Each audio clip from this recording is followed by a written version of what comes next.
So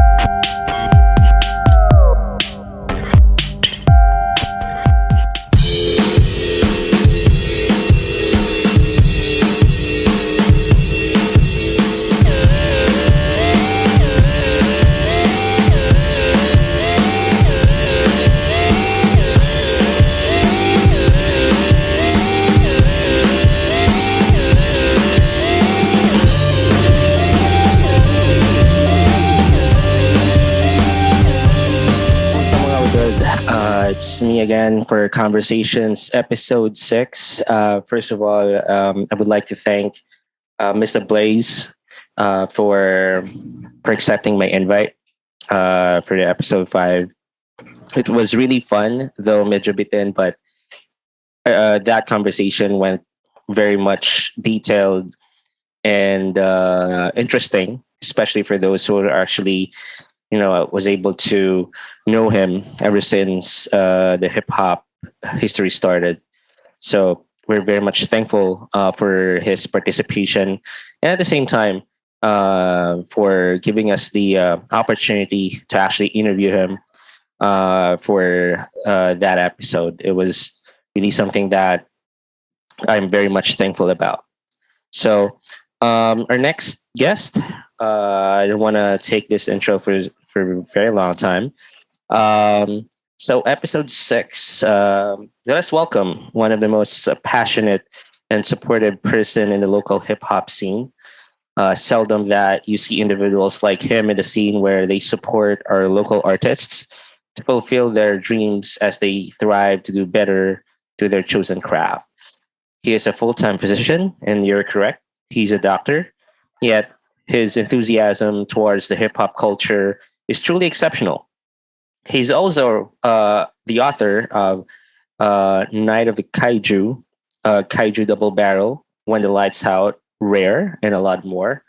So you heard it right. He's actually an author of books and an artist by heart and deed. Our guest has a deep interpretation of the support local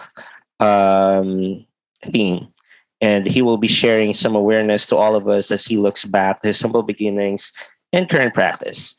So for conversation episode 6, let us welcome Doc Aurelio, Rico, Doc Panda, Lopez. Okay, great. So, Doc, good afternoon. Thank you for accepting the invite. It's really an honor. So, I guess first of all, I wanted to check on you, ECQ. So, I wanted to check on you Yeah. on how are you doing? How are you personally doing right now because of the rising cases that we have, and at the same time, um, your struggles as well as we move in back to this type of lockdown again. Well, first of all, we're doing okay. Um, but it's kind of difficult since the pandemic and the lockdowns have been going on for more than a year and a half now. So it's hard to have gigs. It's hard to set up gigs, events. It's hard to meet up with family and friends. So Sure. Yeah. yun lang. It's important to get the COVID vaccine. Yeah. So get your shots, stay safe, wash your hands, Agreed. rest, drink plenty of water. Yeah. Agreed. I want to touch base with you on some questions I have with regards to vaccines, if it's okay. With regards to the vaccination, siguro, no? In terms of like the efficacy of each of the vaccines that we have, there's no difference no matter whether you're gonna take Sinovac, AstraZeneca, or whatever brand, right? Um, there is a slight difference in efficacy, but generally they are all very effective. So it doesn't matter if you have a shot from Moderna or Sinovac or AstraZeneca. They are all effective. So I Thank you. encourage everyone to get vaccinated. Agreed. Even sa company, we are coordinating with the local government, especially that they're planning to schedule us for inoculation. So we're just waiting Yeah. for the schedule. Because I really encourage everyone. Eh. At first, most of our agents, to be honest, they were kind of like not scared, but rather they just don't want to Hesitant. get vaccinated. Yeah. Probably because of the I don't know, probably because of the influence. But Mm. as they actually learn that most of the people that they know are getting vaccinated, parang it tuloy-tuloy na. It's just it actually pulls them to really get vaccinated. So that's actually one good sign as well as we're seeing. Because I've seen some employees of us of our sa company at first they're quite hesitant, but right now since they're seeing their friends getting vaccinated and probably it's putting it up in social media help to encourage everyone and influence everyone to Oh get yeah, vaccinated. definitely, definitely. Yeah. Yeah. So I guess one of the first things that I'm curious about, Docna, is your passionate impact and your contribution towards the hip hop scene. So before I've noticed you ever since Gerahay Letra, Wipheads, and even supporting our local flip top artists here in Western Visayas, specifically in Iloilo. um, I was amazed of how passionate you are now from ground up. You're really building these people. So how did it started, Bao? Where did it these things started, and how did you bump into the scene like what we have right now? Okay. First of all, I'm not sure if I really have any influence on the local scene, but I do support the local scene. I got started when I guess I started supporting the scene, the hip hop scene, when people from Whip Caps came over to Iloilo, and so we have this group called Wipheads Team Iloilo. Um, so every member collects whip caps, and the people from Manila came over to visit us. And some of our members were hip hop artists, are hip hop artists. So so we had a small show. At first, I wasn't familiar with Ilonggo hip hop. Um, Siguro hip hop from Manila, familiar pa ako. Um, but then, uh, so we put on this show, and some of our members started rapping, and then all of a sudden, the whole crowd started joining in. The whole crowd memorized the lyrics, and I was like, "Wow, this is something. This is something really cool." I mean, Yeah. we have Ilonggo rappers, and apparently everyone knows their songs. So at that point, uh, I was in a position to help out. So that's how I got started. Helping Ilonggo artists. You know, well, I don't help them. I guess you could call it. I support them by attending their events, by sponsoring a cap or two, or stuff like that. Small stuff. Yeah. With regards to influence, I'm not sure how much influence I really have on the hip hop scene. Yeah. Because I see the network itself is pretty in for me. It's up until now. I'm very curious of how this formula is set. May it be influence, may it be connections, may it be network, may it be advertisements or whatnot. I bump into a lot of artists that I personally know here in the local scene, especially my influence really is hip hop. Ever since when I even if I play in a band, I first started off really doing hip rap metal, new metal songs, right? So Uh, I have a really big influence with the influence that actually brought me to the music scene was really hip hop. So I bumped into different artists and like I got into notice most of the time because whenever I'm a big fan of Flip Top, to be honest, Yeah, and yeah, yeah. I've really watched all the episodes. Well, not all, but most of it. And because I'm very fascinated in how the brain works for these artists, that how they write their lyrics and how they spit their bars. So uh, correct me if I'm wrong. I know Martin was the very first person who got represented as a hip hop artist in Iloilo, if I'm not mistaken. But I mostly saw you really helping. Well, let's say assisting these folks. Like we have a couple of artists, si Praktisoybe and and the other artist, I forgot his name. But yeah, I saw you really assisting them. Even way I think you were in Cebu by that time. That was Okay, yeah. go. But I think I've Cuba. seen, yeah, I've seen pictures of you with Batas and a lot of artists.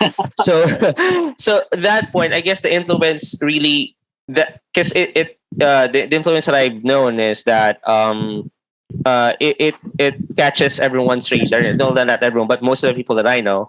And even when I shared my introduction about you, I've seen the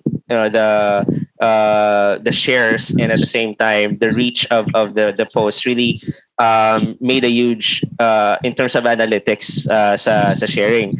So I think from that point I've seen that you made an impact sa scenes when I've seen people sharing the post that I had. So from that point, you really start from I don't know, probably your let's say the influence that you have in terms of music or art in general. Is it really hip hop, centralized hip hop, or does it have any roots as to where it actually started? Um, uh, I started off listening to a lot of heavy metal. Uh, Oh, I see. and yeah, yeah. I'm from the grunge generation also, so my Yeah. playlist will always have Smashing Pumpkins, Oh yeah. Stone Temple Pilots, and Soundgarden. But I listen to a lot of heavy metal, and basically, when I joined Wipheads Team Iloilo, I got exposed more to hip hop, and then from there, uh, the team broadened my horizons, and I started listening to more hip hop, and I became familiar with Flip Top, and a friend of mine, Yolvin, invited Enigma over for the first Gerahay Letra. And so we had him over in Iloilo back at Burnout Resto Bar, Yeah. and we had some battles there also. And then eventually we invited him over again. This time with Keja, Hiphop, and Chemical Ali. Uh, During the second visit, I wasn't actually around because Gyolvin scheduled it on a day where I'd be in Tagaytay. And Mm. since it was too late to reschedule, I was in Tagaytay when the second Gerahay Letra event Oh, happened. okay. Yeah. But the third Gerahay Letra featured Ilustrado, again, Keja, and Caleb. And uh, sino pa ba? I'm missing someone. Balaki. But Balaki. actually, okay. So, Yeah. yeah. So we had them over, and we held the third Gerahay Letra at El Pirata, Resto Bar and Grill. So, Hmm. yeah, my exposure to hip hop brought me, I guess, one step closer to some of these personalities like Enigma and all the rap artists that we had brought over. But I'm not the only one organizing these events. Most of these events are co-organized by either Bureau or with Galvin Renfro. Yeah. So Yolvin. Yeah, I actually met Yolvin then, and because one time I think we were in the same company. And in terms of the connections that you had with Bureau, Iloilo, and some of the organizations here as well, how did you bump into these organizations? Just like you were brought by a friend, and then like you get to meet these people, and then eventually you get in touch. Is that how that works, or? um, one of the I guess OG members of the bureau is also a whip cap collector. Um, si Sam. Wesper? Yeah. Yeah, yeah. So si OG Sam basically brought me into Euro. I think I was more like a Saling Pusa member because half the time I didn't know what's going on, but yeah, but I was always there to support the people that needed support. So yeah. Mm.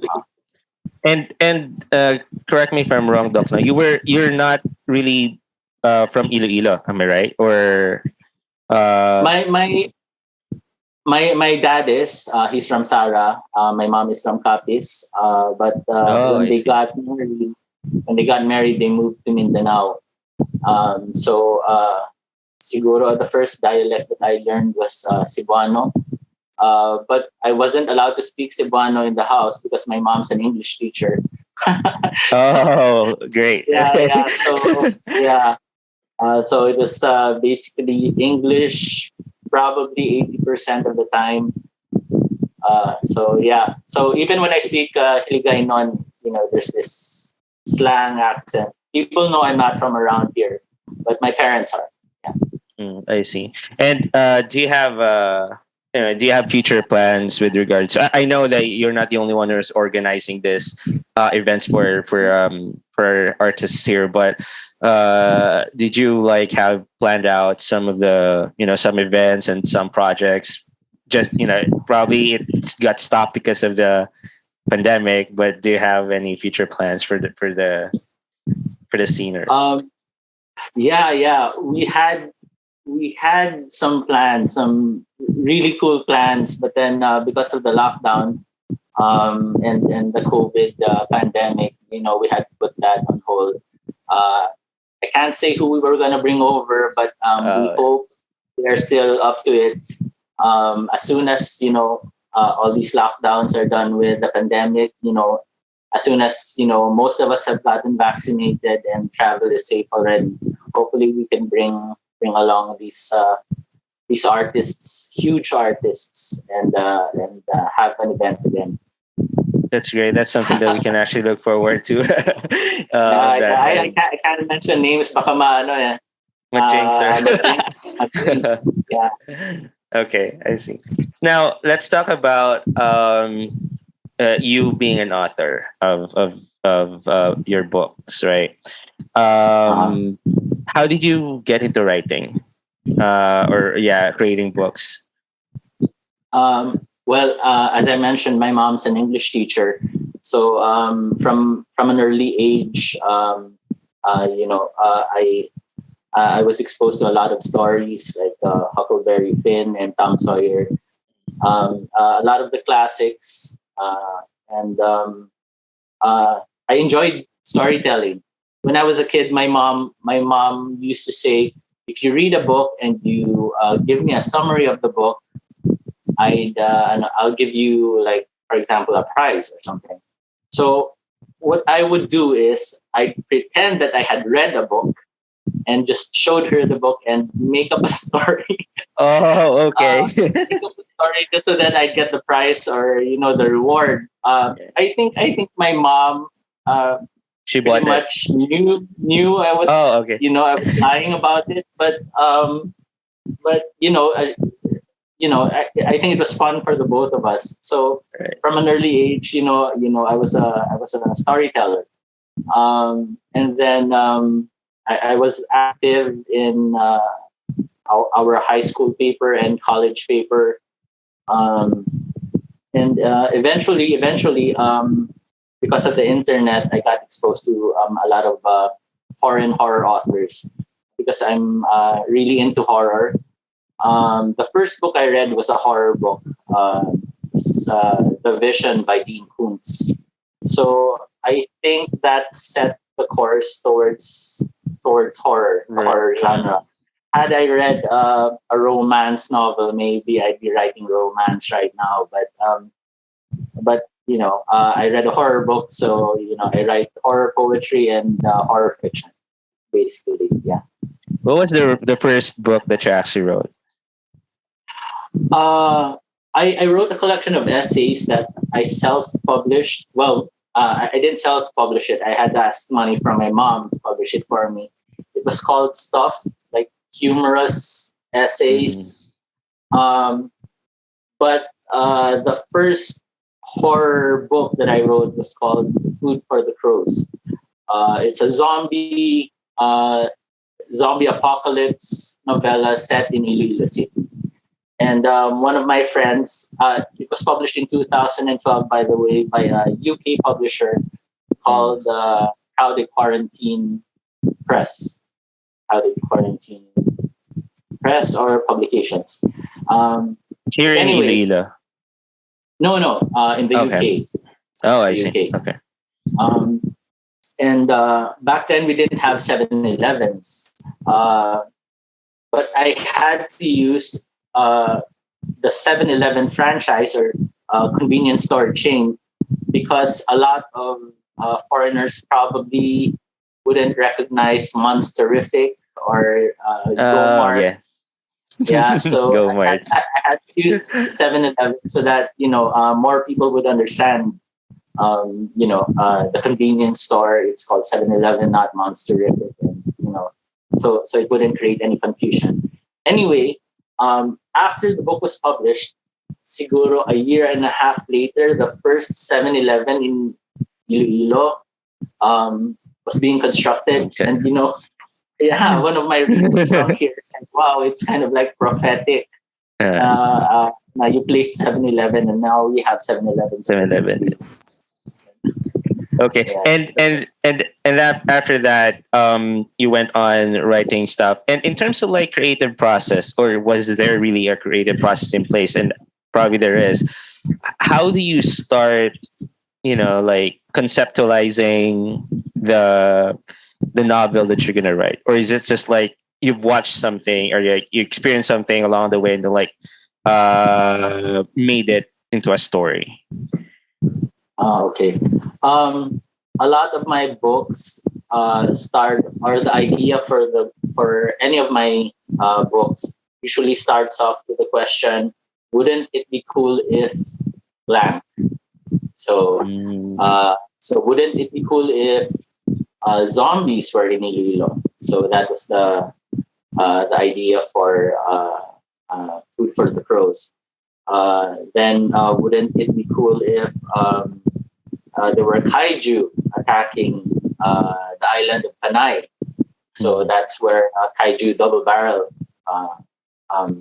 That's where the idea came from. So yeah, that's basically how I write books or come up with ideas. Wouldn't it be cool if How many books by far after the current day that you actually wrote or published? I think I have around 25. 25. I've written around 25 books, more or less, probably more. Um, Most of them can be found on Amazon.com Mm. or bookdepository.com. Some of my books are available at Calabasa Libro um, here at the Asia district. Mm-hmm. So And then not I'm pretty curious as well now for authors, right? I mean, um is it really like a very it's like because I know it's an is it something like you wanted to write regularly, or is it just like you already set a schedule, or not schedule, but probably you already have set your expectations that every month I had to release one book, and then regularly. Is that something set for you, or just like I wanted to write book because I felt doing so? and it's not something that I wanted to really do it regularly, for that matter. Okay. Um, I don't really set a schedule, but I try to write as often as I can, even if I don't feel like writing. I think writing is just like any other art form. You just have to keep going. Because if you wait for inspiration to strike, chances are a lot of time might have gone by already, and it's a lot of time wasted also. So just like any art, you just have to keep honing your skills. You know, I've been writing um, for more than 2 decades probably. So Wow. um, yeah, and I'm still honing that skill. So yeah, just keep doing what you love doing over and over again, and yeah, hone that skill. And did you had an instance where you experienced writer's block, and how did you like rectify that, or how did you resolve it from your end? I don't really believe that writer's block exists. There may be times where it's difficult for you to write, but that's because your head's not in the right place, or you're probably too tired. So if you're experiencing something that seems like writer's block, then sometimes it also helps to listen to music, drive around, or if during the pandemic, just watch a movie. Sometimes you get ideas from the most unlikely places. So that will help with what seems like writer's block. I see. And in terms of the books that you actually wrote, like for musicians, right? There are really just that um one song that we just love playing. From your end, or for you, right? Do you have a specific book that you really personally liked from the ones that you wrote? Um, um, Kasi for me, the latest project is always your baby. Eh. That's Yeah, that's your that that makes sense. that's your favorite. The latest project is always your favorite. Um, but in terms siguro of memorable experiences, my second book, which was called Cry Wolf, about werewolves na maninililo. Um, it was written on a broken laptop Mm. where I didn't the shift key wasn't working. So every time needed a capital letter at every start of the sentence, I'd have to press the caps lock and then Yes. caps lock to finish the sentence. So it became memorable because it was really hard to do, you know, especially if you're used to a functioning shift key. Well, yeah. So Well, definitely. That's definitely memorable. I guess from the struggles that you're going through in writing this stuff, and I think there are forms of art that, like, one time big time na they did not expect this to be a massive hit. Like, for the yeah, most part, from the bands that I know, there are specific songs that when they interviewed, like, this is not the best song that we actually wrote, but somehow it went into the airwaves and, like, it blasted all over the place. Um, uh, for one, like, I think one best example was Slapshot when they wrote Agent Orange. yeah, As per Jameer, it was really not the best song that they had, but everyone knows Agent Orange, right? So do you have that yeah. time as well, like, from out of your books, all of the books that you actually wrote, you experience where you think that this is really not the thing that people, most of the public would catch, but somehow, amazingly, it actually just, one of the best sellers that you have. Um, Siguro that would have to be old school. It's a book I wrote, years ago. It's about this old guy, and uh, he he gets into a situation where he tries to save um, a co-tenant sa building nila.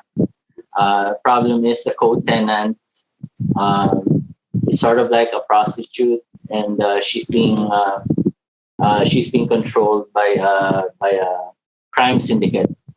So it's kind of like, I guess Taken, where you've got this uh, a guy who's past his middle ages, Yeah. and but he's got military training, and he tries to save the damsel in distress and the Right. child of the damsel in distress. And so basically that's the story, how he gets them back, how he rescues them.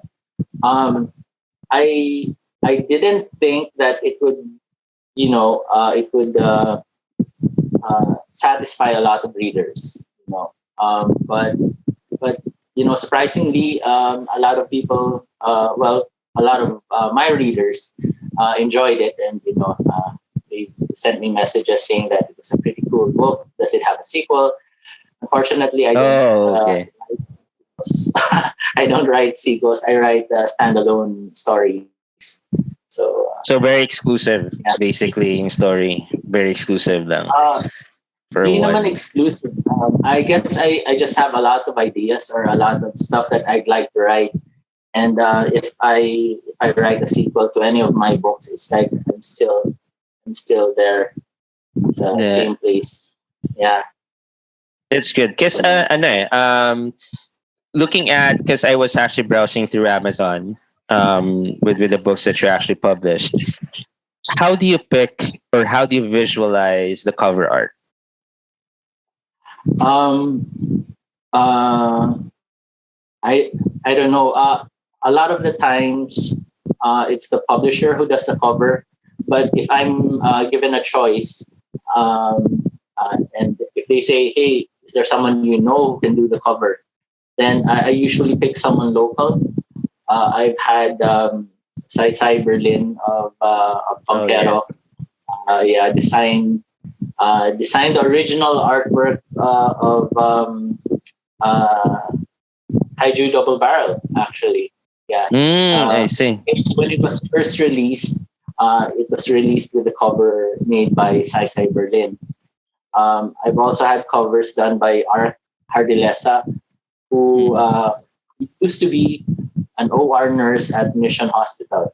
And Mm. that's where I trained there. And then, I saw Art drawing something, and then, I said, hey, you know, you've got skills, you know how to draw. Would you like to, do a book cover for me? So yeah, Mm. he became one of my cover artists, and of course Then siya, yeah. Dennis Hooper, Rare. yeah, Mm. who's done great great covers for me in the past. He's done Mongrel Blood, uh, Easier Dead Than Done, Valhalla Falling, uh, Rare. I think yeah, Rare. Yeah, rare. Rare. Rare hasn't been released yet, but my publisher in the States told me that maybe at the end of this month. So Oh, I'm looking forward to so that. that's new. Okay, Yeah, that's new. yeah, yeah, All it right. is. Yeah, Okay, that's great. yeah. And I guess Doc, from because not that I not everyone that I know with your profession really has the time to really build this type of craft. There, and, I've know a couple. I've know one. It's also a physician where he records stuff for artists.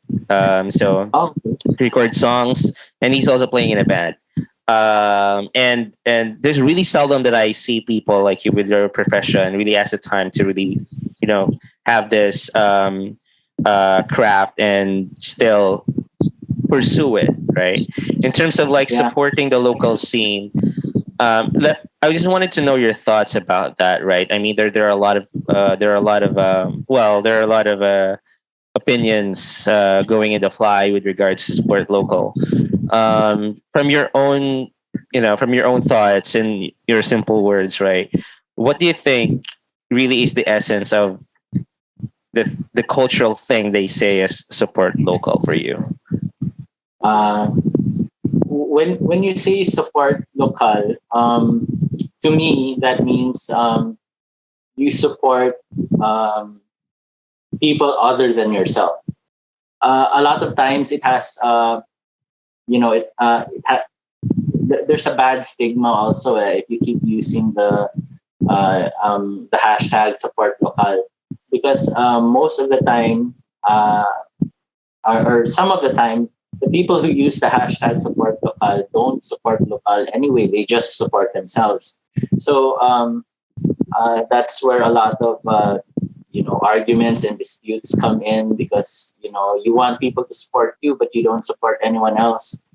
Um, to me, support local means supporting people other than yourself. So yeah. Practice what you preach. If you use the hashtag Exactly. Yeah. support local. Yeah. Yeah. Right, that's true. So I guess one of the last questions I have, Doc, now, what can we expect from you in the next, in the foreseeable future? Future releases, or I know I asked future projects for the hip hop scene, but you also have a shop.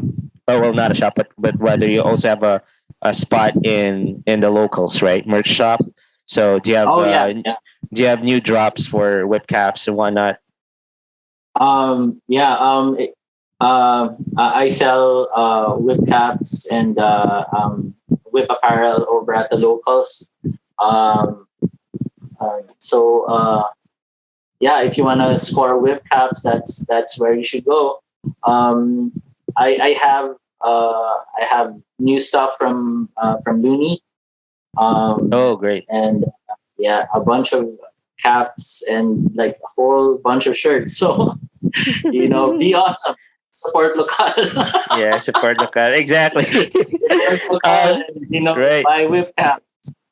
Exactly. Yeah, that's true. And and also what one last advice that you're gonna give uh to future authors just like you, or the one who, people who just started writing and creating their own books. Any piece of advice that you can actually give for them to consistently do it? All right. I guess you should read a lot. There's this rule. Write what you know. But if you don't read, you don't know a lot. So you have to read a lot so that you can write about it. And practice your craft. My first book, it was rejected a number of times. So you have to have thick skin, but you just have to keep pushing through. I mean, you know, it, ganito kasi, if you write, um, people don't want to work with a newcomer, only because um, you haven't been tested yet. You're like a new product that hasn't been tested. But once you get that first sale, once you sell your book to a publisher, then you have a feather on your cap. And then it becomes easier to work with the next publisher or to pitch your next project. And, the more you publish books, the more you write stories that get accepted, the more, publishers will want to work with you. Writers will also want to work with you. So, just read, write a lot, and have thick skin, I Great, guess. great. Thank you. Great advice. Thank you so much. Well, that wraps up the podcast. And again, thank you so much for the opportunity, Doc. And I hope to talk to you again soon. Yeah, yeah. Probably some topics that we can actually discuss. But again, so far, very interesting talk. And thank you for sharing us your experiences. And stay safe. And I'll be seeing you after I get vaccinated.